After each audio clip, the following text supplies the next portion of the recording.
خواتین و حضرات السلام علیکم۔ آج ہم جس موضوع کے اوپر گفتگو کرنی ہے وہ ہے سامان جہیز۔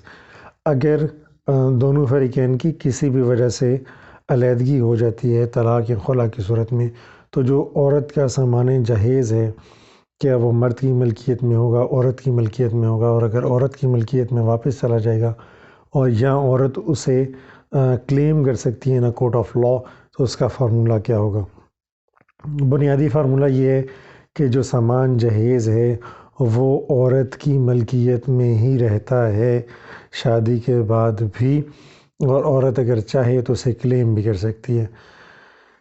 عمومی طور پر ہمارے ہاں لیگل پریکٹس یہ ہے کہ جو ہمارے کلائنٹس ہیں وہ ہمیں ایک لسٹ پرووائڈ کرتے ہیں کہ جب عورت شادی کر کے فلاں گھر میں آئی تھی تو وہ یہ چیزیں اپنے ساتھ لے کر آئیں۔ ہم وہ چیزیں اور ان کی رسیدیں وغیرہ جمع کرواتے ہیں عدالت میں۔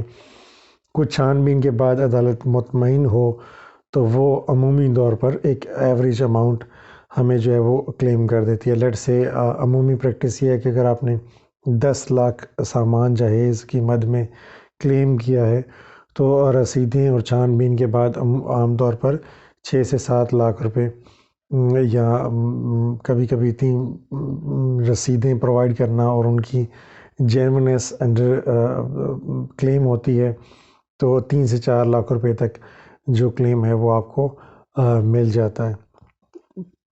اس کے ساتھ دوسری اہم بات یہ بھی یاد رکھیے گا کہ جو نان و نفقہ ہے وہ ہر وہ نطفہ جو کہ مرد کا ہے، یعنی کہ ہر وہ بچہ جو کہ مرد کے نطفے سے پیدا ہوا ہے، وہ بے شک کہیں پر بھی ہو اس کا نان و نفقہ مرد کے اوپر لازم ہے۔ مثال لیجیے، ایک شخص نے شادی کرنے کے بعد اس کے 2 بچے ہوئے لیکن اس نے طلاق دے دی۔ اب بچے چونکہ چھوٹے ہیں، عدالت نے فیصلہ دیا کہ بچے ماں کے پاس رہیں گے۔